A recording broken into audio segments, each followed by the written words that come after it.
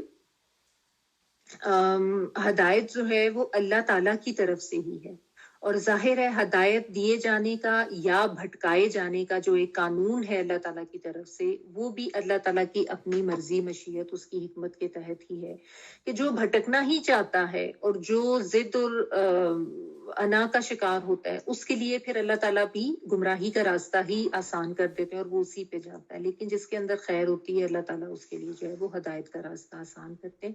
تو اس چیز کو یہاں پہ اللہ تعالیٰ کا جو یہ ایک قانون ہے ہدایت دیے جانے کا، اس کا بھی وہ یہاں پہ اقرار کر رہے ہیں، اور اس میں بھی ایک عاجزی کا ایلیمنٹ نظر آتا ہے کہ یا اللہ اگر میرے میں کوئی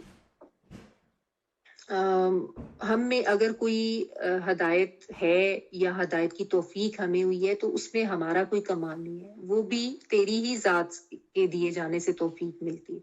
یہ بھی اس میں سمجھ آتی ہے کہ ہدایت کی توفیق ملنا بھی اللہ تعالیٰ کی طرف سے۔ کبھی انسان خود کے اوپر فخر نہ کرنا شروع کر دے، میں تو جی بڑا قرآن پڑھنے لگ گیا، میں نے تو بڑا قرآن کو سمجھ کے پڑھنا شروع کر دی نا، میرے تو علم میں بڑا اضافہ ہو گیا، میں دوسروں سے بڑا بہتر ہو گیا، وہیں پہ ہی نہ پکڑ ہو جائے۔ کبھی یہ جو نیکی کا تکبر جو ہے نا، یہ بھی انسان کو بڑا برا گراتا ہے۔ تو ہمیشہ ہر چیز کو اللہ سے ہی منسوب کریں کہ وما توفیقی الا باللہ، ہدایت بھی ملی ہے اللہ کی طرف سے، کچھ نیک کام کرنے کی توفیق ہوئی ہے اللہ تعالیٰ کی طرف سے، کیونکہ ہوتا سب اللہ کی مرضی سے۔ اللہ تعالیٰ نہ چاہتے تو کوئی ہم یہ ہدایت نہیں پا سکتے تھے، اللہ تعالیٰ نہ چاہتے تو کوئی ہمارے لیے جو ہے یہ راستہ آسان نہیں ہو سکتا تھا۔ تو بہرحال ان کا ایک وہ عاجزی کا رویہ ہے، عاجزی سے وہ بخشش بھی طلب کر رہے ہیں، صرف اپنے لیے نہیں مانگ رہے ہیں، اپنی پوری قوم کے لیے مانگ رہے ہیں، اور کوئی واویلا کو گلا شکوہ نہیں کر رہے ہیں، یہی کہہ رہے ہیں کہ ہم بے وقوف ہیں اور ہم میں سے کچھ لوگ ہیں جنہوں نے بے وقوفی سے یہ مطالبہ کیا ہے، تو یا اللہ تو رحم کر، تو ہمیں اس آزمائش سے نکال لے، تو ہی ہمارا دوست ہے، تو ہی ہمارا ولی ہے۔ اللہ تعالیٰ کی ولایت، اس کا بھی اقرار انسان کو ہونا چاہیے کہ اصل سہارا، اصل سرپرستی جو ہے وہ تو اللہ تعالیٰ کی ہی ذات کی ہے نا۔ دنیاوی سہارے اگرچہ انسان کو ان کی بھی ضرورت ہوتی ہے، وہ ہوتے ہیں، لیکن وہ سب عارضی ہوتے ہیں اور وہ سب کمزور سہارے ہی ہوتے ہیں۔ اصل سرپرستی تو اللہ کی ہے، اصل دوست بھی اللہ تعالیٰ ہی کی ذات ہے۔ تو یہ دعا مانگ رہے ہیں کہ یا اللہ تو بخش دے ہمیں، تو رحم کر دے ہم پہ، اور تو سب سے بہترین ہے بخشنے والوں میں۔ یعنی لوگ بھی، انسان بھی ایک دوسرے کو بخشتے ہیں، والدین بچوں کو یا آپس میں لوگوں کے ساتھ معاملات کرتے ہوئے، لیکن اللہ تعالیٰ کی ذات جو ہے وہ تمام بخشنے والوں میں سب سے زیادہ بہترین ہے، جو بخشش کرنے والی ذات ہے، ٹھیک ہے نا۔ تو اللہ تعالیٰ معاف بھی کر دے اور ہماری پردہ پوشی بھی فرمائے۔ غفرہ جو میں نے آپ کو کہا نا، یعنی پردہ پوشی کے معنوں میں آتا ہے۔ تو پھر اس کے بعد جو ہے اللہ تعالیٰ اس گناہ کے اوپر ہماری جو ہے وہ کوئی، یعنی کوئی ہمارا مواخذہ نہ ہو، ٹھیک ہے۔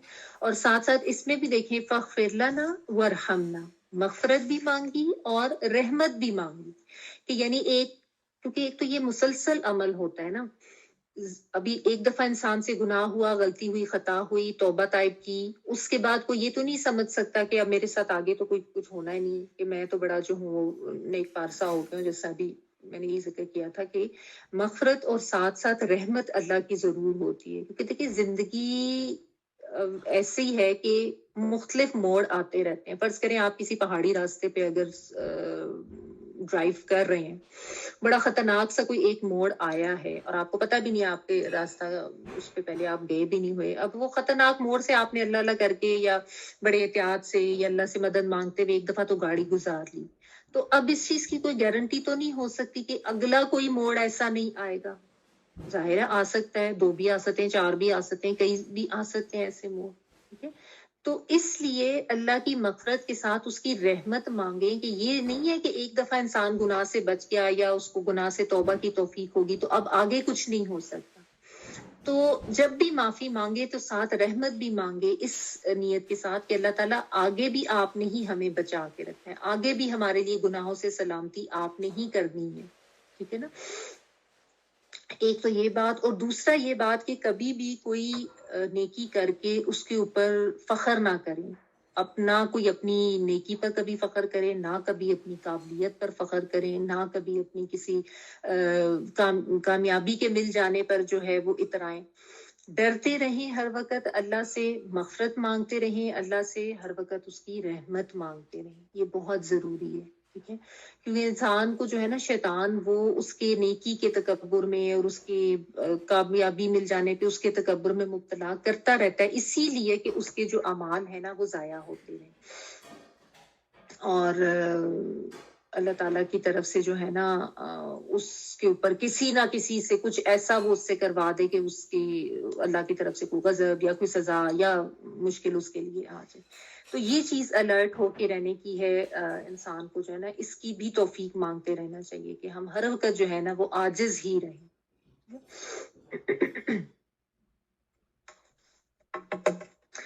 اور اس میں پھر ایک یہ بھی چیز سمجھ آتی ہے کہ وہی بات کہ جب آزمائش آتی ہے تو کچھ کو توفیق ہوتی ہے، وہ ہدایت پا جاتے ہیں، اور کچھ ایسے ہوتے ہیں جو اس آزمائش میں ناکام ہو جاتے ہیں، فیل ہو جاتے ہیں. اور یہ بھی ظاہر ہے اللہ کی دی ہی توفیق اور اللہ کی ہی مرضی اور اسی کی حکمت سے ہوتا ہے. ٹھیک ہے نا، اور ظاہر ہے اس کا اپنا ایک ضابطہ ہے جو اس کی حکمت اور اس کے عدل پر مبنی ہے. لیکن بہرحال انسان کے اوپر جب آزمائش آتی ہے تو اس کا ہدایت پر رہنا نہ رہنا یہ اللہ تعالیٰ کی توفیق اور اللہ تعالیٰ کی مرضی پر ہی منحصر ہوتا ہے. تو دل بہا من تشاء و تہدی من تشاء. تو آزمائش آنے میں بعض ہدایت پا جاتے ہیں اور بعض جو ہیں وہ بالکل ہی پٹری سے اٹھ جاتے ہیں، وہ بالکل ہی گمراہی کا شکار ہو جاتے ہیں. تو اب یہی سیکھنے کی بات ہے کہ ایک تو یہ کہ آزمائش میں صبر کرنا ہے، اللہ سے اچھی امید رکھنی ہے، اللہ سے دعائیں مانگتے رہنا ہے، اللہ سے اپنا تعلق جوڑ کے رکھنا ہے، کبھی بدگمان نہیں ہونا، گلے شکوے نہیں کرنے، اپنی غلطیوں پر ضرور نظر کریں اور ان غلطیوں پہ اللہ تعالیٰ سے معافی مانگیں اور ساتھ ساتھ اللہ تعالیٰ کا رحم اور اس کا فضل مانگیں. ٹھیک ہے، یہ رویہ ہونا چاہیے آزمائش میں، کیونکہ سب پر آتی ہیں، کسی کے اوپر کسی طرح سے، کسی کے اوپر کسی دوسری طرح کی. تو اب اس میں کرنا کیا ہے یہ ہمیں سیکھنے کو ملتا ہے. اور اس میں ایک دائی کا رویہ یا ایک دائی کا کردار کیا ہونا چاہیے، یعنی اللہ تعالیٰ کی جو دعویٰ کا کام کرنے والی ہے، کہ اگر کسی کو کوئی غلطی ہے اس کو پوائنٹ آؤٹ ضرور کریں، ان کو سمجھائیں بھی، ان کو بتائیں بھی، لیکن ان کے لیے مغفرت اور رحمت کی دعا بھی کرتے رہنا ہے. ٹھیک ہے نا، یعنی اللہ تعالیٰ نے اگر کوئی لیڈر ایسا کسی کو کوئی بنا دیا ہے یا کسی کو اس ایسے منصب پہ اللہ تعالیٰ نے رکھا ہے کہ وہ اللہ تعالیٰ کی دین کی بات لوگوں تک پہنچا رہا ہے، دعوت و تبلیغ کا وہ کام کر رہا ہے، تو اس کے لیے بھی یہ ہے کہ وہ رحمت اور مغفرت جو ہے وہ مانگتا رہے سب کے لیے، جس کے اوپر بھی ان کو جس کی بھی ذمہ داری ایک طرح سے اس کو دی گئی. تو انبیاء کا یہی ہوتا تھا، ہمیشہ اپنی قوم کے لیے اتنے خیر خواہی کا جذبہ ہوتا تھا اور اتنا نرم ان کا دل ہوتا تھا کہ قوم کی عجیب عجیب حرکتوں کے اور دشمنی کے باوجود بھی وہ ان کے لیے مغفرت طلب کرتے تھے اور اللہ کا رحم طلب کرتے تھے. تو انہوں نے ایک تو یہ دعا کی جو ہم نے ابھی پڑھی، اور ساتھ اس دعا کے مزید الفاظ آگے دیکھیں، وَاكْتُبْ لَنَا فِي هَٰذِهِ الدُّنْيَا حَسَنَةً وَفِي الْآخِرَةِ إِنَّا هُدْنَا إِلَيْكَ قَالَ عَذَابِي أُصِيبُ بِهِ مَنْ أَشَاءُ وَرَحْمَتِي وَسِعَتْ كُلَّ شَيْءٍ فَسَأَكْتُبُهَا لِلَّذِينَ يَتَّقُونَ وَيُؤْتُونَ الزَّكَاةَ وَالَّذِينَ هُمْ بِآيَاتِنَا يُؤْمِنُونَ. اور ہمارے لیے اس دنیا کی بھلائی بھی لکھ دیں اور آخرت کی بھی، ہم نے تیری طرف رجوع کر لیا. جواب میں ارشاد ہوا، سزا تو میں جسے چاہتا ہوں دیتا ہوں، مگر میری رحمت ہر چیز پر چھائی ہوئی ہے، اور اسے میں ان لوگوں کے حق میں لکھوں گا جو نافرمانی سے پرہیز کریں گے، زکوٰۃ دیں گے اور میری آیات پر ایمان لائیں گے.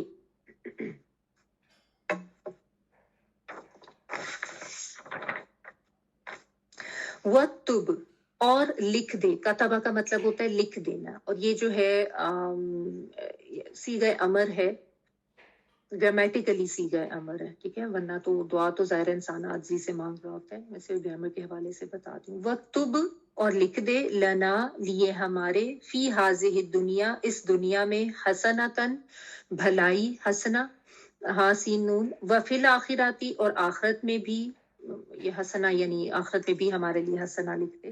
انا، بے شک ہم نے، ہدنا،